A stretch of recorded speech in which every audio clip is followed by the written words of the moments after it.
Muy bien. La energía. La energía, capítulo 10. El contenido.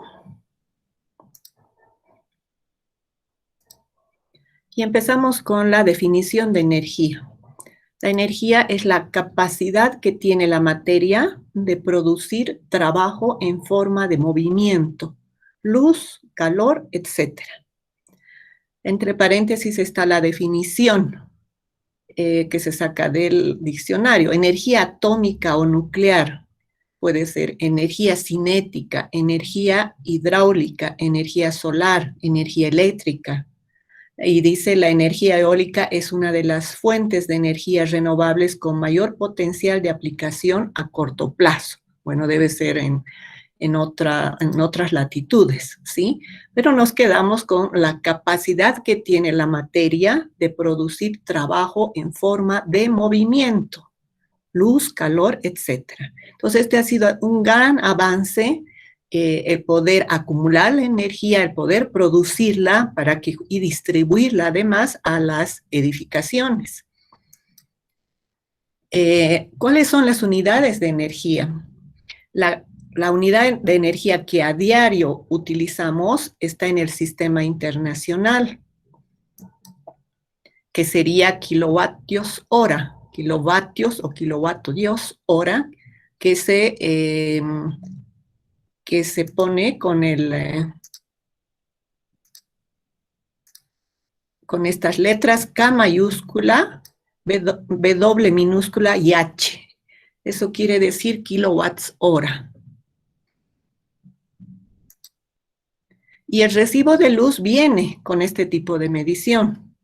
Teníamos que hacer una práctica con el recibo de luz, pero ahora lo estoy sustituyendo. O sea, no nos va a alcanzar el tiempo para hacer la última práctica y la exposición, ¿no? Entonces, kilovatios hora es justamente el sistema internacional, la unidad en la que se mide la energía que llega a las edificaciones. Y en la factura de consumo de energía eléctrica justamente está acá, como pueden ver, 290, por ejemplo, kilowatts hora. Esto es, y se paga acá 195.30, por ejemplo, que es alto consumo, 290 kilowatts hora al mes, ¿sí? Y esta es una factura del año pasado. Entonces, uno puede, ahora vamos a ver de dónde salen estos 290 aproximadamente, porque es todo el uso de artefactos eléctricos y electrónicos que nosotros hacemos. Entonces, la unidad de energía en la que se mide es el kilowatt, hemos dicho la factura de luz, el consumo, pero la unidad de energía básica es el vatio o watts también, o wattio, que sería la W, y mide la energía utilizada por unidad de tiempo.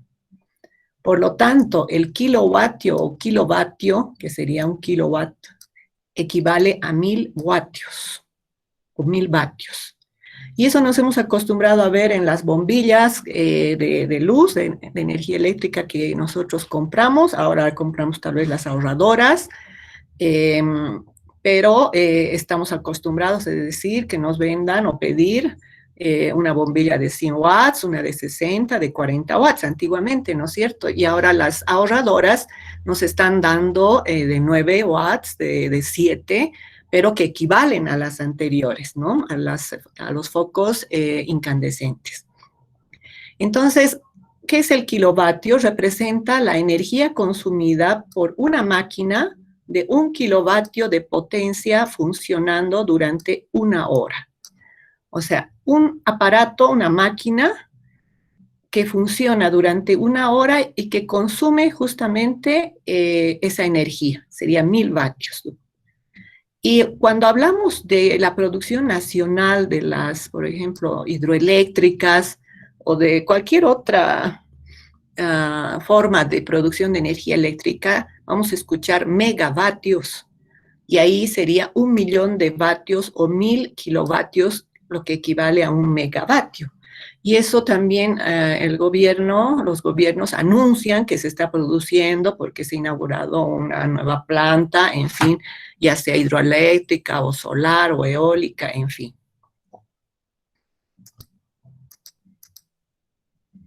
Y este es un medidor que, de los kilowatts hora que nosotros consumimos en nuestros domicilios y que la lectura lo hace la empresa que distribuye.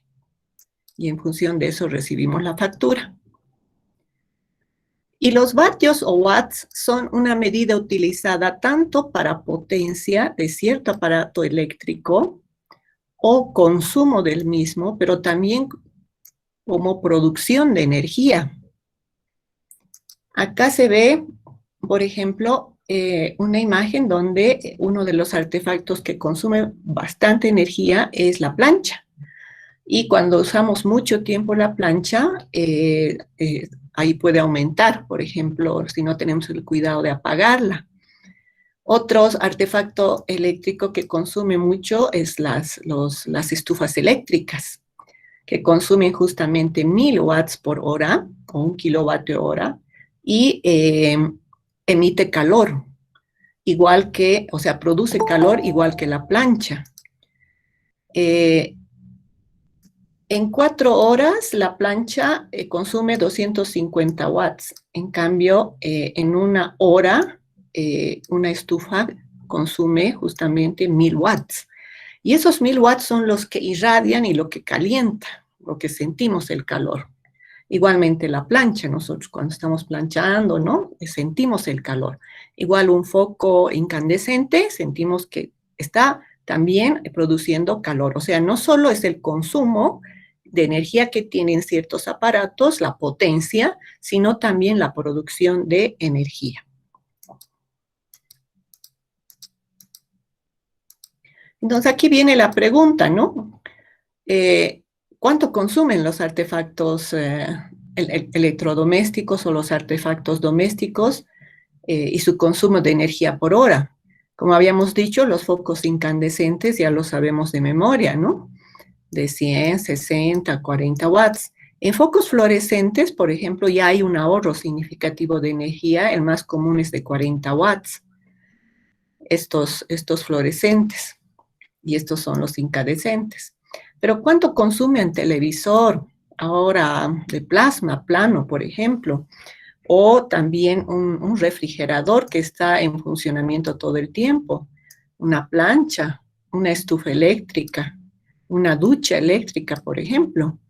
Entonces, hay unas guías, unas listas, la cocina eléctrica también, que, por ejemplo, se dice que, bueno, aquí es un televisor bastante antiguo, pero un televisor a color equivale en su consumo a 150 watts, que sería una bombilla de 100 watts y medio, por así decirlo. Una lavadora consume 375 watts, seguramente en 1 hora de funcionamiento. La licuadora, todo es en hora, ¿no? 350 watts. Un refrigerador está a 575 watts. Pero también depende, hay ahora los ahorradores, los artefactos eléctricos que ya tienen unas etiquetas que dicen que son artefactos más eficientes en cuanto a energía. Y acá podemos ver, a ver, ustedes observe, ¿cuál es el aparato que más watts por hora consume de toditos estos?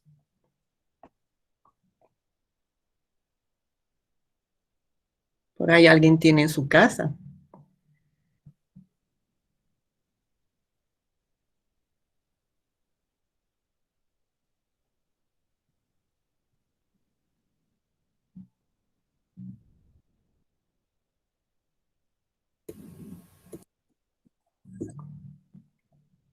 ¿Quién quiere? Active por favor, su camarita más.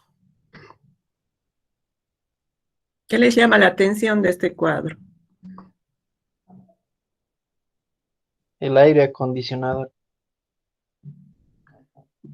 Ya, Víctor Hugo, sí. 2000 a 5000. O sea que Santa Cruz, ¿no? Los lugares cálidos necesitan realmente mucha energía. Y después de eso, ¿qué más les sigue? A ver, más o menos. Algo que tal vez en La Paz algunos usan. Yo no tengo, pero usan. El tostador Y la A ver, lavadora. Lavaplatos. ¿dónde está la tostadora? El tostador, pero no se han olvidado de lavaplatos, ¿ya? Pero miren aquí uno terrible, la secadora de ropa. Es en algunos departamentos tienen que usar necesariamente, o casas, ¿no? Porque no hay dónde secar. La secadora está fuerte, junto con el aire acondicionado. Y la plancha, como les decía, miren, 1000 watts es. Entonces, tenemos así toda una lista que tal vez, obviamente, hay que actualizarla con los artefactos que usualmente usamos, y faltaría aquí las computadoras, faltaría acá los cargadores de celular, en fin. Y aquí vemos justamente, aquí está, un cargador de celular consume 0,26 watts, por ejemplo.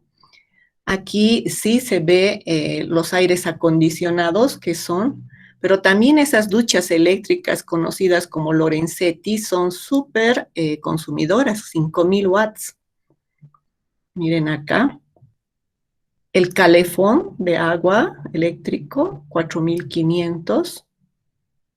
Y a ver qué otra cosa más nos llama la atención de acá. Nuestra waflera. La waflera, 1700, para hacer waffles, digamos. La tostadora es 700, la plancha 1000. Y bueno, los aires acondicionados están realmente en primera línea. Y aquí tenemos esta situación, ¿no? Justamente que es que cada uno tiene esa potencia, por eso al momento de adquirir, uno puede ver detrás del artefacto en la parte de abajo también el consumo, si uno necesita comprar, no sé, una batidora para la cocina o una licuadora, en fin, es bueno averiguar también la potencia en watts que consumo. Entonces, ¿cómo calculamos el consumo de energía? Un foco de 100 watts, estos foquitos de 100 watts, que si está encendido 10 horas, consume justamente esos 100 watts por 10 horas, y eso equivale a 1 kilowatt hora o 1000 vatios. Simplemente se suma por la cantidad de horas que está encendido un aparato, la potencia que tiene. Entonces, si nos olvidamos de dejar la luz, ¿no es cierto?, toda la noche o un foco así encendido, ahí estamos viendo dónde también se puede ir muy fácilmente. Y si nos olvidamos la plancha también, que es de dejarla enchufada, obviamente también estamos bien. Y la estufa eléctrica de 1 kilowatt que funciona 1 hora, obviamente 1 kilowatt hora nomás va a consumir, pero si funcionara 24 horas la estufa eléctrica va a consumir 24 kilowatts, y así se va sumando en el mes. Lo que ya habíamos dicho, los artefactos de iluminación, en este caso los focos incandescentes y la calefacción, consumen e irradian igual energía calórica. Entonces aquí esta estufa de aceite que le llaman, por ejemplo, consume y irradia igualmente los focos incandescentes. Por ejemplo, si nosotros tenemos una secadora de pelo que consume 1200 watts, entonces, que tiene de potencia 1200 watts por hora, si nosotros lo usamos una parte del día, digamos horas día, nosotros calculamos de este modo. Como 60 minutos es 1 hora, 10 minutos es 0,16 horas y 30 minutos 0,5 de hora. Entonces, digamos que nos estamos secando las mujeres el pelo en 10 minutos, ¿no? Por decir mucho ya. Entonces, 10 minutos, ¿qué quiere decir? Que sacamos o usamos, consumimos 192. Los varones pueden decir, mi afeitadora, no sé, eléctrica, ¿no? Tanto tiene de potencia, yo lo uso al día tanto y consumo. Y así uno puede ir haciendo una relación de del consumo que tiene individual de muchos artefactos al día. y sacar aproximadamente un consumo individual que lo puede multiplicar por los 30 días para tener una relación de cuánto consumimos. Lo que pasa es que nos hemos acostumbrado a enchufar el aparato, es como la gota de agua, ¿no es cierto? Está a nuestra disposición. Pero en este caso, el costo de la energía eléctrica es mucho más, sí, nos afecta el bolsillo más que el agua. Entonces, y es paradójico porque, bueno, el consumo de agua, por más que sea barato, nos estamos dando cuenta que tenemos que regularlo y más que todo por el hecho de que va a haber o hay siempre una disminución del agua dulce, ¿no? Pero en el tema de la energía, nosotros, gracias a Dios, tenemos producción de energía relativamente constante en el país, porque estamos en una zona geográfica interesante donde vamos a ver el origen de esa energía eléctrica. Entonces, el uso de la energía eléctrica en el área urbana, por ejemplo, o de la energía nomás, solamente diré, aquí estaría hablando del gas licuado como energía y energía eléctrica, es justamente aquí se ve que la energía eléctrica antes, bueno, la podíamos usar para cocinar, para iluminar, para refrigerar, para calefaccionar, para calentar la ducha, el agua de ducha, en fin. Pero ya esto se ha vuelto bastante costoso y con lo que tenemos nosotros accesibles recursos del gas licuado, ya podemos sustituir la energía eléctrica en la cocción de alimentos, especialmente en la calefacción también. Hay calefacción a gas, ¿no es cierto? Y además ya el gas domiciliario que ha entrado a las edificaciones posibilita el calentamiento del agua para ducha. Entonces, esta ya es un ahorro bastante bueno y una alternativa que se tiene.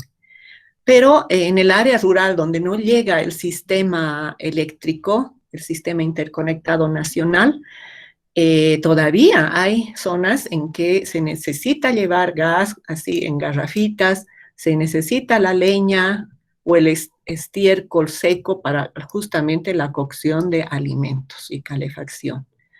Y esa es una realidad que existe todavía.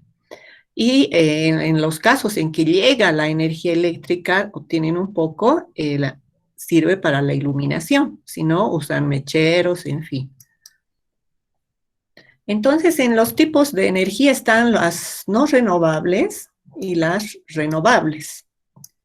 Las no renovables para nosotros, porque depende del país, del continente y más que todo de la tecnología que se tiene, las energías tradicionales de un país serían las fuentes clásicas de energía.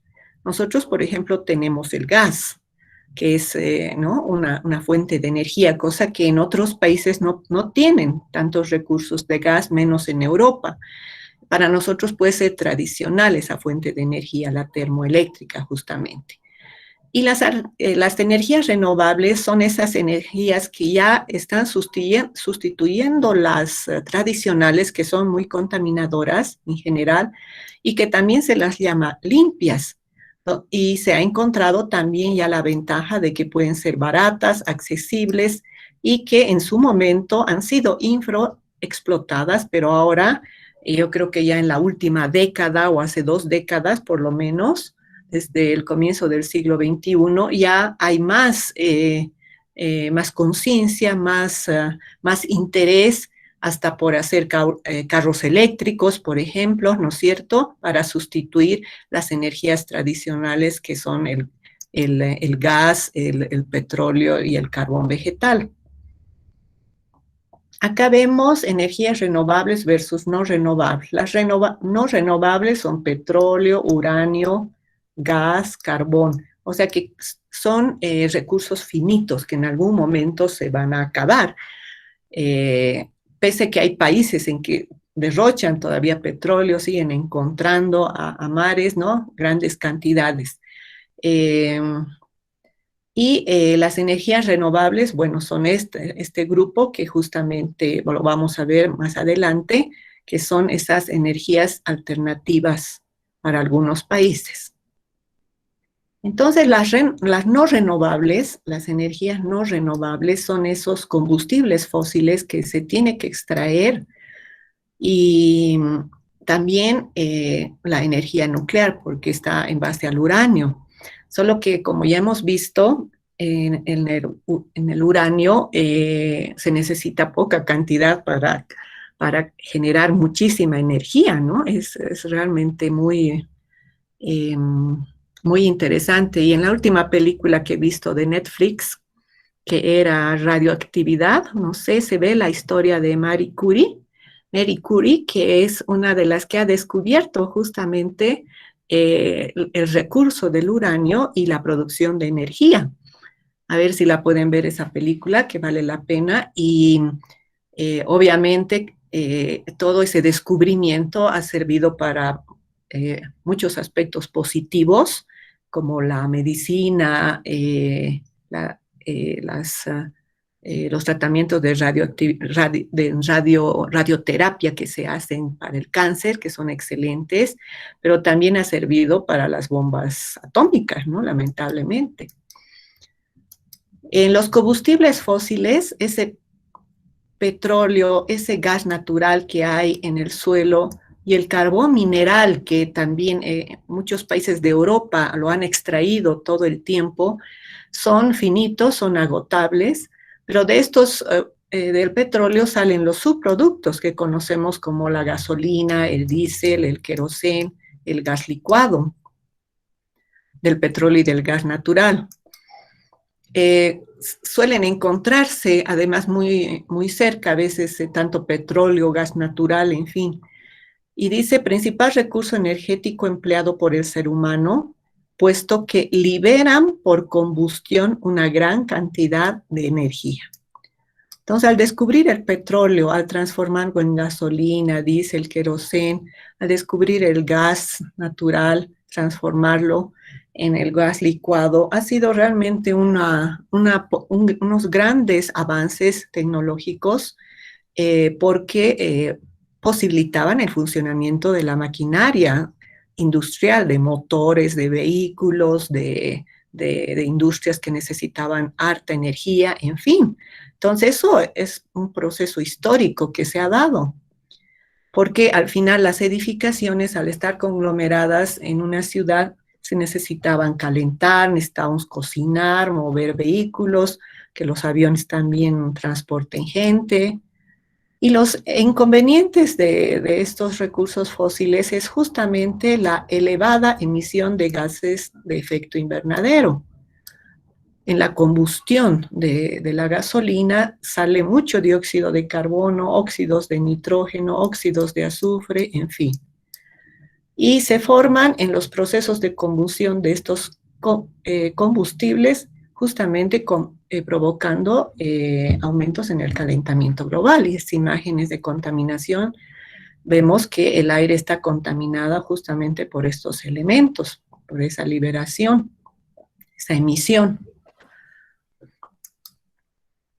Y en el tema de la energía nuclear, bueno, como su materia prima es el uranio, el plutonio, muchos países europeos, por ejemplo, no les ha quedado otra que tener este tipo de energía porque no tenían la opción de tener otra y para ellos es una energía tradicional, porque ya lo han hecho hace mucho tiempo, igual países asiáticos.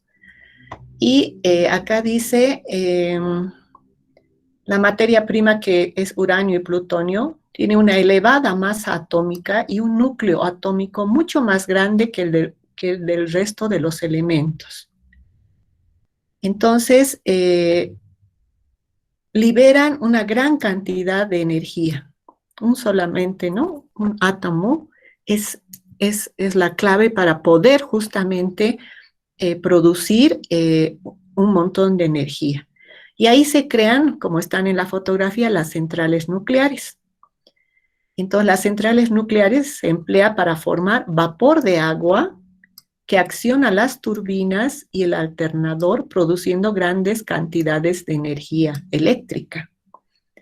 Entonces, ¿cuál es el objetivo justamente de las centrales nucleares? Lograr formar vapor de agua que acciona turbinas y al accionar las turbinas justamente se genera energía eléctrica, pero con poquísimo uranio, al final es muy rendidor. Sin embargo, se ve los peligros que se tienen cuando, digamos, hay tsunamis y situaciones también fallas humanas, en fin. Dice que se encuentra en cantidad bastante limitada el uranio en la superficie terrestre y el plutonio. Y lo malo es que su purificación es costosa y hay residuos generados que son peligrosos, radioactivos, porque tienen alta radioactividad. Y eso es justo la película que he visto hace poco. Y estos residuos radioactivos duran millones de años. No es como nuestros residuos sólidos de plástico que dicen 500 años, en fin, a veces se calcula con una determinada cantidad de años. No, en esto es millones de años. Entonces, ¿qué se hace con los residuos radioactivos? Y aquí en esta imagen, en esta caricatura dice, discutimos y discutimos sobre los desechos nucleares, pero lo cierto es que todo el mundo está de acuerdo. ¿En qué? Le dice. En que los entierren en otro sitio. Nadie los quiere en su mismo sitio, ¿no? En una planta nuclear, las llevarán pues, ¿no? A otros lados. Sin Lex, en Bolivia, alguna vez han aparecido unos vagones llenos de basura radioactiva, no sé desde dónde estaban trayéndolos y se descubrió. Eso es cierto, o sea, nadie los quiere porque para empezar hay que construir unos búnkers como centrales atómicas para justamente depositarlos y que no contaminen el suelo, el agua ni nada. Entonces, ¿quién va a hacer a veces esos gastos, no? Ojalá lo hagan todas las centrales nucleares. Y aquí se ve los países que utilizan mayor cantidad de energía nuclear, donde está justamente Estados Unidos, está Francia, Japón, Rusia, Corea del Sur, Alemania también estaba, aunque ya está cerrando Alemania a raíz del tsunami que en Fukushima ha ocurrido. Y aquí se ve Canadá, Ucrania, China y Gran Bretaña. Y también hay países ahora de Sudamérica que se sabe que tienen ya centrales nucleares. Y sin andar lejos, bueno, Bolivia también, con el gobierno de Morales, ha empezado a construir una pequeña, parece, central nuclear, no es tan grande, será, ¿no? Con objetivo medicinal, dicen, pero estaba en el Alto, que durante el gobierno de Áñez creo que se paró, y me imagino que ahora con este nuevo gobierno de Arce va a continuar construyéndose. Entonces, ¿qué es lo que ha pasado en el 89? Y también hay una serie en Netflix de Chernobyl que a todos se nos paran los pelos cuando hemos visto esa serie que justamente habla de todos los entretelones que ha podido ocurrir, los fallos, cubrir la verdadera historia según muestra esa serie, no sé si será verdad, es uno de los lados, en el que justamente no se podía haber alertado en algún momento tal vez de esta situación y no llegado a ese extremo de la explosión. Sin embargo, bueno, ocurrió en Ucrania y como se liberó grandes cantidades de partículas radioactivas en la atmósfera, justamente murieron muchísimos en ese instante y otras que fueron expuestas a altos niveles de radiación. En la película de Marie Curie también se ve su esposo que al final, de tanto estar cercano al uranio y de algún modo también le afecta a su salud y es el primero en que fallece, ¿no? Por esta radiación que lentamente va absorbiendo su cuerpo. Y aseguran los funcionarios ucranianos que el área no será segura para la vida humana por otros 20.000 años, esa área de Chernobyl en Ucrania, 20.000 años. Sin embargo, he estado leyendo noticias el año pasado de que las plantas hay ciertas plantas que están desarrollando en toda esa área y que esas tal vez serían las salvadoras, porque de algún modo se están adaptando a nivel de radioactividad, están sobreviviendo. No sé si, no creo que absorban la radioactividad, pero sí, de algún modo, algunas especies de plantas están cubriendo los suelos con esa contaminación. Entonces, si alguien tiene información sobre eso, por ejemplo, por favor, compártala en Facebook. Y aquí vemos el accidente nuclear en Fukushima, el 2011, que justamente explotó uno de los reactores, si no me equivoco. Y aquí está. El primer reactor nuclear para investigación en el Distrito 8 de la Ciudad del Alto. Esta es una noticia del 2020, donde se ve, donde debe estar, por ahí alguien vive cerca de este Distrito 8 en la Ciudad del Alto. Me imagino que están, si nos puede avisar, si están ya terminado, concluido. ¿Alguien vive por ahí?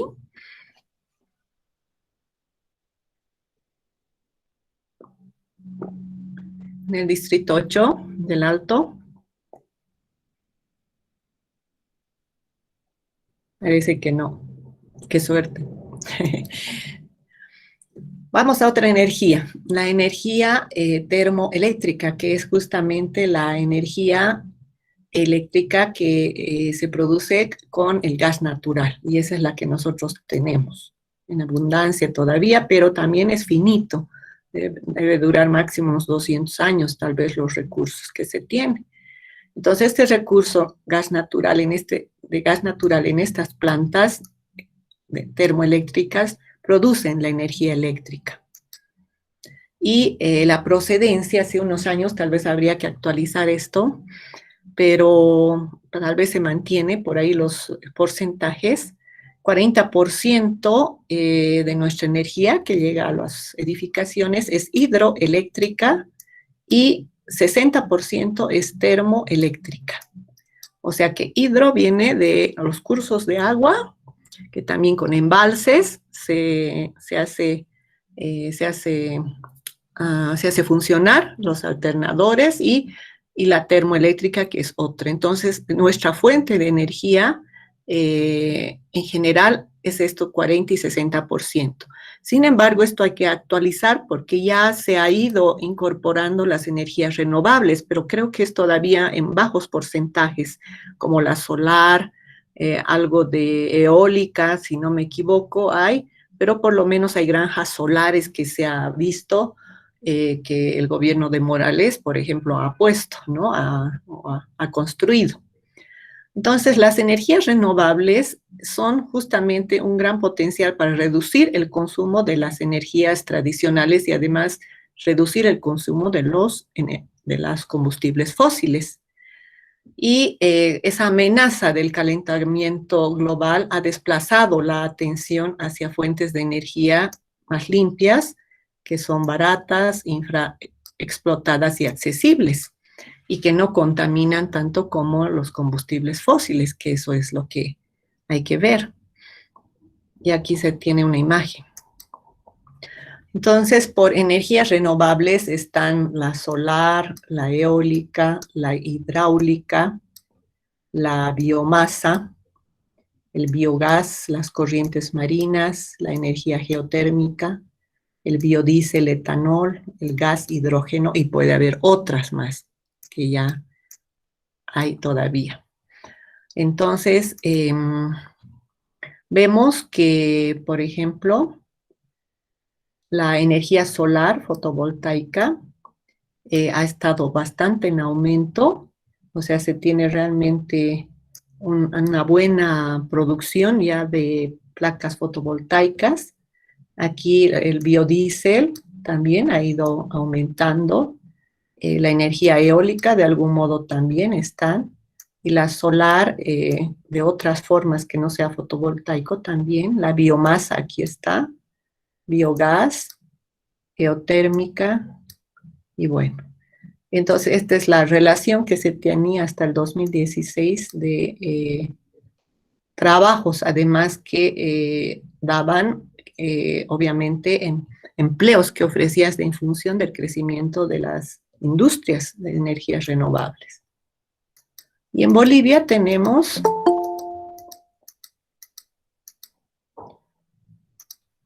estas energías que justamente ya están bastante más populares en estos últimos 10 años, especialmente, como es la energía solar, la energía eólica. Aquí vemos una imagen de las placas fotovoltaicas y también las hélices de los molinetes, estos de viento. La microhidráulica, que justamente es usar la caída del agua para generar la energía eléctrica. La biomasa, que se refiere a la leña todavía, o también residuos sólidos que se queman. Y el biogás, que justamente se trata de producir el metano, que es la basura también, que puede producir los rellenos sanitarios, producen el biogás. El metano concretamente, que es una también fuente de energía renovable, y los biocombustibles, que también en Bolivia se están produciendo. Ahorita estamos 5, haremos un altito.